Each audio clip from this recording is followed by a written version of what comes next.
The 240th Battalion was an infantry battalion of the Australian Army, formed in mid-1940 from personnel recruited from Tasmania. The battalion was assigned to the 23rd Brigade, which formed part of the 8th Division. After completing basic training, the 240th was sent to Darwin to form part of the defensive garrison there as tensions with the Japanese grew throughout 1941.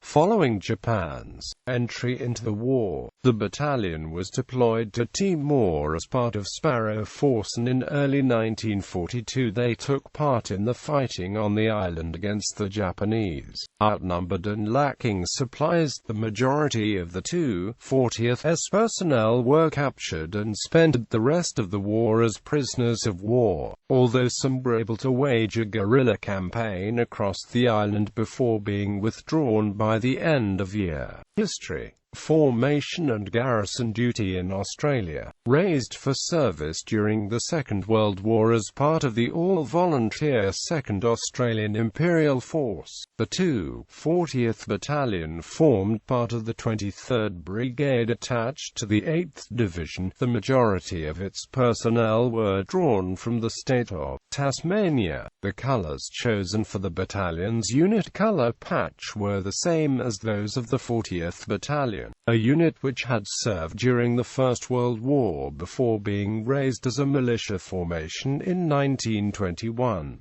These colours were white over red, in an oval shape, although a border of grey was added to the border of the UCP to distinguish the battalion from its militia counterpart. The oval shape designated the battalion as being part of the 8th Division, with an authorised strength of around 900 personnel, like other Australian infantry battalions of the time. The battalion was formed around a nucleus of 4 rifle companies, designated A through to D, each consisting of 3 platoons, under the command of Lieutenant Colonel Geoffrey Ewell. In July 1940 they began training at Brighton, Tasmania, before moving to Bonegilla, Victoria, to join the rest of the 23rd Brigade in January 1941.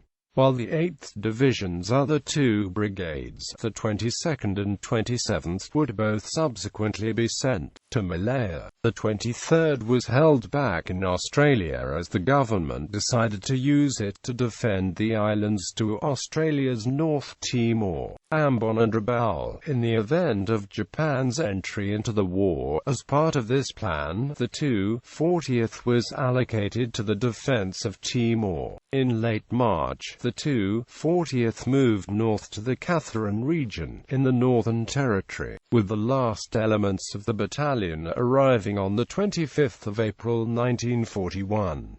They undertook further training as the battalion received further drafts of men, before moving to Darwin over the course of a month between June and July. In Darwin they undertook defensive duties as part of the town's military garrison, with companies detached to defend various locations around Noonamar and Adelaide River. Fighting in Timor and Fate. Throughout October, plans were put in place for the battalion's deployment to Timor, with a reconnaissance party being dispatched to the island between 6 to 12 October. Upon return, the battalion's commanding officer, Ewell, was replaced by Lieutenant Colonel William Leggett in controversial circumstances on the 5th of November 1941.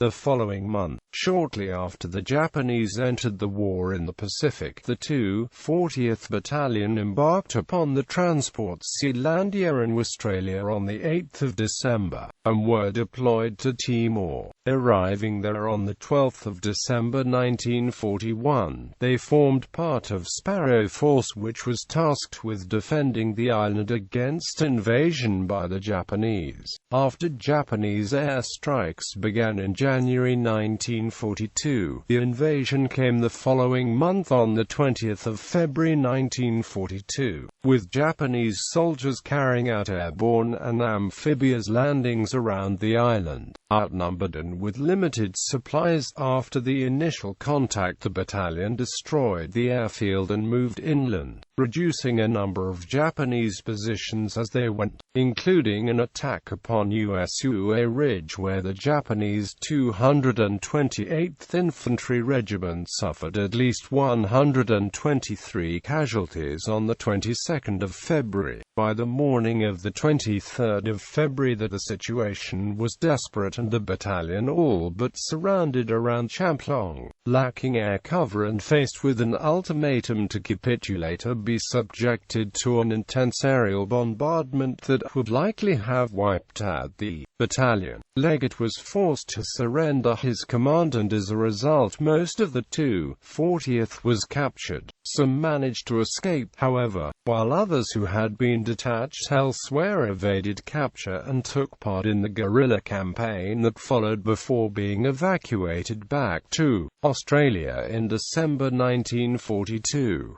These personnel were dispersed to other units and the battalion was never reformed. The men who were taken as prisoners spent the rest of the war in captivity in camps throughout Southeast Asia including Java, Burma, Thailand, Japan, Singapore and Sumatra, and did not return to Australia until September 1945. The battalion had 271 men killed in action or died while prisoners of war, while a further 79 were wounded. For their involvement in the fighting on Timor, members of the battalion received the following decorations: 1 Distinguished Service Order, 1 Military Medal and 7 mentions in dispatches. Battle Honours. The battalion was awarded 2 battle honours for its service, Southwest Pacific 1942, and Kopang. Kopang is unique to the 240th, with no other unit in the Australian Army holding this battle honour. In 1961-62, these honours were entrusted to the Royal Tasmania Regiment, and they are maintained by the 12th 40th Battalion, Royal Tasmania Regiment. Commanding officers. The following officers commanded the 240th during the war: Lieutenant Colonel Geoffrey Ewell, Lieutenant Colonel William Leggett. Gallery.